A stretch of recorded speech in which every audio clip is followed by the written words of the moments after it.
vote logique, humain, qui reconnaît la vérité de l'existence d'un peuple. Après le vote de l'ONU sur la Palestine, nous avons recueilli le commentaire de Monseigneur Michel Sabat, patriarche émérite de Jérusalem.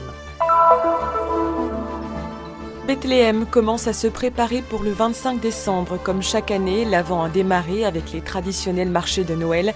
La place sera chaque jour davantage un lieu de fête. Le cardinal Edwin O'Brien à Jérusalem, l'entrée solennelle par la porte de Jaffa et l'accueil du patriarche au grand maître de l'ordre équestre du Saint-Sépulcre. Donner vie au désert. Comment améliorer les conditions de vie dans le désert? Une série de conférences, d'ateliers et d'excursions pour traiter la question de la désertification du monde en comparant problèmes et solutions. Sur les murailles de Jérusalem, la ville sainte vue d'en haut. Un parcours sur les anciennes murailles de la vieille ville pour capter un autre visage de Jérusalem.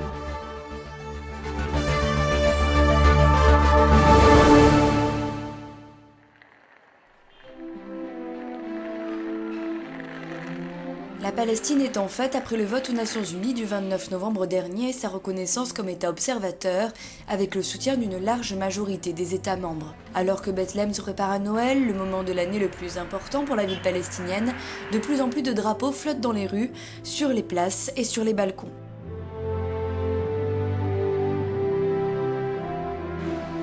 Nous avons écouté le commentaire de Monseigneur Michel Sabat, palestinien et patriarche de Jérusalem pendant 20 ans, sur cette étape importante. Mon commentaire est qu'il s'agit d'une situation normale. Reconnaître un peuple, c'est normal pour tous les peuples sur la terre, et donc pour le peuple palestinien aussi. Et donc le vote a été un vote normal, logique, humain. Il a reconnu un peuple dans l'humanité, comme tous les autres peuples. Ha riconosciuto un popolo nell'umanità come tutti gli altri popoli. L'importante in conclusione è che il voto è stato positivo. L'important, c'est que le vote ait été positif. L'ONU et la communauté humaine reconnaissent aujourd'hui qu'il existe un peuple palestinien. Pas seulement un peuple de réfugiés, mais un peuple qui a toute sa dignité et attend de pouvoir exercer véritablement son existence en tant qu'État. La sua esistenza come Stato.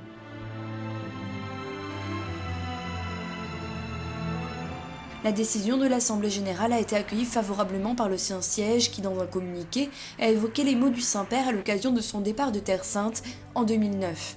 Des paroles qui encourageaient la solution des deux États. Le Saint-Siège se dit convaincu du fait que le pas accompli ne constitue pas à lui seul une solution suffisante aux problèmes de cette région.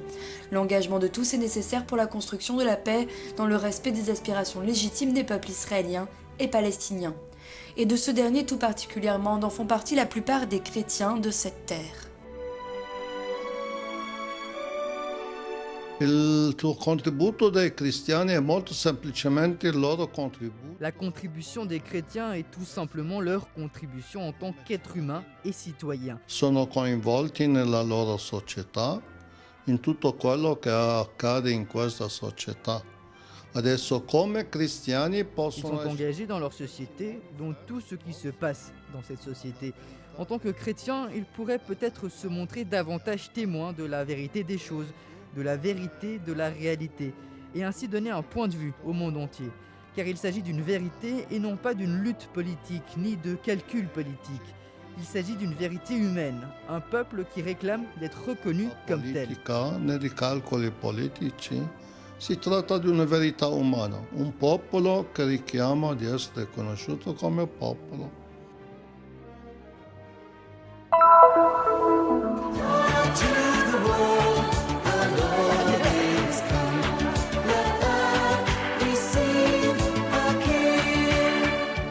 Le soleil et la chaleur de Bethléem font penser à un dimanche de printemps, mais l'atmosphère de Noël ne manque pas dans la ville palestinienne qui, jour après jour, se prépare pour le 25 décembre.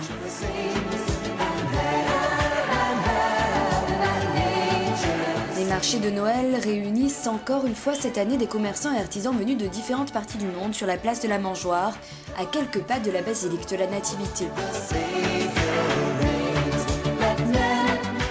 Ils sont en organisées comme d'habitude par le Bethlehem Peace Center, qui en est désormais à sa 12e édition. L'Italie, les Pays-Bas, la Norvège, la France ou encore l'Arménie ont accueilli cette invitation.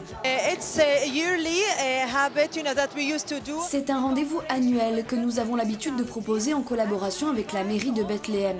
En général, nous invitons toutes les communautés internationales qui sont présentes ici, les ambassades, les consulats, les bureaux de représentation dans les territoires palestiniens. La Palestine désormais. Nous invitons ensuite la communauté locale avec ses différentes organisations. Les internationaux par exemple vendent de la nourriture ou les décorations de Noël pour lesquelles ils sont connus dans leur pays. Et naturellement, nous invitons tout le monde à nous rendre visite.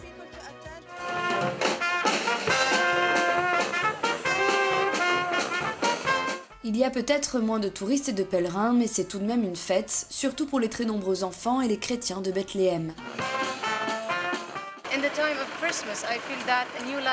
Pendant la période de Noël, je sens qu'une nouvelle vie arrive. Et puisque nous voulons tous la paix tout le temps, moi je trouve la paix dans l'existence de Jésus-Christ. Un moment de rencontre que ce premier dimanche de l'Avent, sur cette place qui jusqu'à Noël ne cessera d'être un lieu de fête.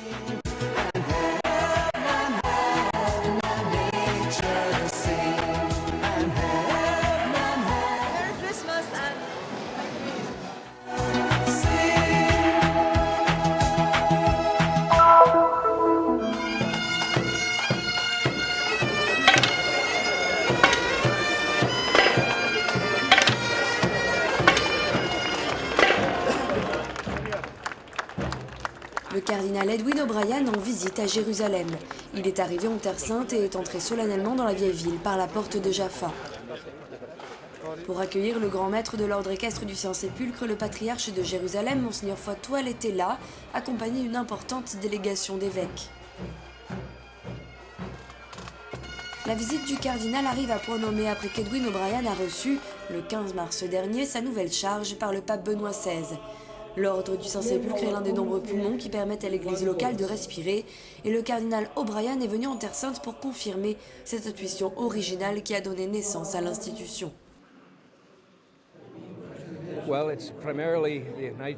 Les chevaliers du Saint-Sépulcre sont avant tout un groupe spirituel appelé à la sainteté, et plus ils deviendront saints, plus j'espère qu'ils seront généreux dans leur soutien aux chrétiens de Terre Sainte. C'est pour cela que nous existons.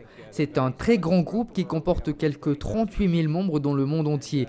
Nous encourageons les pèlerinages en Terre Sainte, la prière pour la Terre Sainte. En définitive, c'est un groupe privilégié qui a vraiment une grande proximité avec cette terre bénie. Et comme le veut la tradition, le grand maître a été accompagné par des chevaliers jusqu'au patriarcat latin pour le salut au patriarche, Monseigneur Foitoual, et l'entrée au Saint-Sépulcre le jour suivant. Nous devons tous devenir des chevaliers du Christ, a dit le père Pierre Battista Pizzaballa dans son discours de bienvenue dans la basilique de la Résurrection, pour montrer la nécessité de cet esprit qui depuis toujours anime les chevaliers de l'ordre et qui doit arriver au monde entier. Je pense que les chrétiens de cette terre sont appelés à être encore plus courageux et témoigner encore davantage de sa foi, pour donner aussi aux autres chrétiens qui sont dans le monde une belle leçon sur ce que signifie véritablement aimer Jésus-Christ. Il y a un manque de nourriture, d'eau et de sécurité partout. On a commencé à en parler au Brésil à la conférence de Rio de Janeiro le 20 juin dernier, avant d'arriver en Israël pour la 4e rencontre consacrée à la désertification dans le monde. 4 jours pour parler de la terre la plus vide du monde et des façons d'en améliorer les conditions de vie. Un programme de conférences, de sessions parallèles, d'ateliers et d'excursions, une opportunité pour les différents groupes d'experts et de politiciens de reconsidérer cette terre aride et sèche.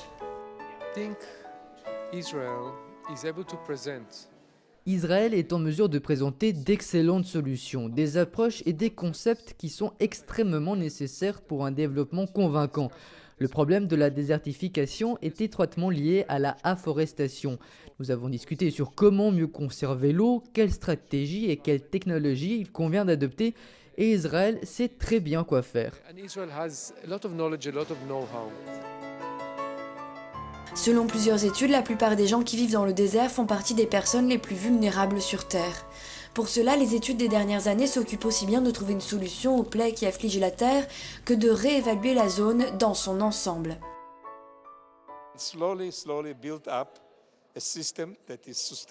Petit à petit, c'est devenu un système durable.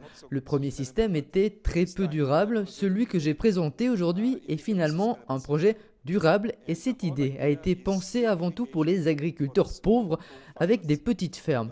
C'est complètement le contraire par rapport à ce que les gens ont en tête. Ils pensent que c'est quelque chose pour les riches, pour des personnes qui ont une grande conscience technologique. J'essaie d'amener ici ce système et de l'enseigner à ceux qui ne sont pas allés à l'école.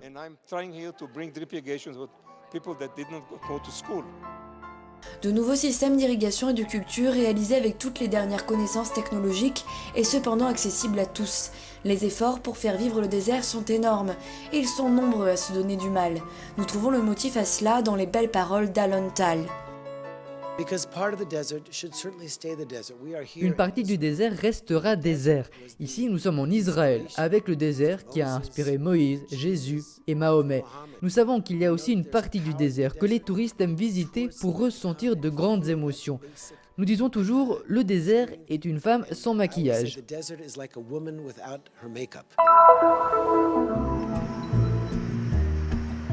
Jérusalem vue d'en haut, un parcours alternatif qui propose une exploration, une découverte depuis les anciennes murailles de la vieille ville pour connaître les endroits les plus cachés de la ville sainte. Des scènes insolites de la vie quotidienne, ses habitants, petits et grands. Un tour chargé de parfums et de couleurs, de promesses et de surprises. Comme ces panoramas volés dans les fentes des murailles qui relient l'ouest israélien à l'est palestinien. Une étreinte d'ensemble pour voir Jérusalem avec les yeux des oiseaux.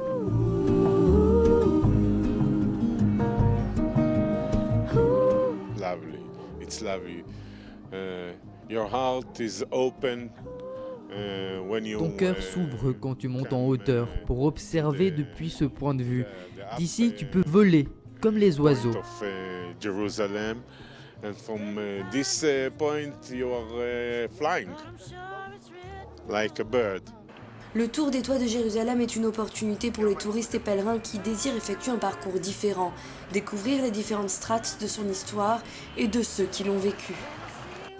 Si può capire veramente com'era nel passato, com'era la Gerusalemme nel passato. On peut vraiment comprendre comment cela était dans le passé, comment était Jérusalem dans le passé.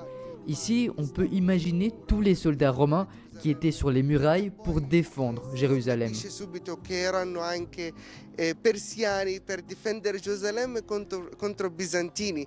On commence par la porte de Jaffa et après avoir payé un billet pour l'équivalent de 3 €, on accède aux anciennes murailles du XVIe siècle, en passant par les passages étroits qui conduisent des panoramas à couper le souffle.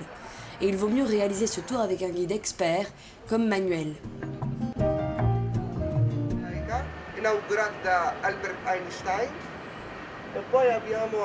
Inauguré par Albert Einstein, puis nous avons Augusta Victoria, l'ascension luthérienne, puis tout ce que nous voyons face à nous, c'est le mont des Oliviers. Au sommet, nous avons l'ascension russe, le clocher sur la droite, le paternoster. Depuis les murailles, on parcourt un passage à pied pour monter vers les alentours du Saint-Sépulcre et observer des scènes de rue offertes par l'un des restaurants du coin. La coupole du Saint-Sépulcre, la mosquée d'Al-Aqsa, la tour de David apparaissent plus proches.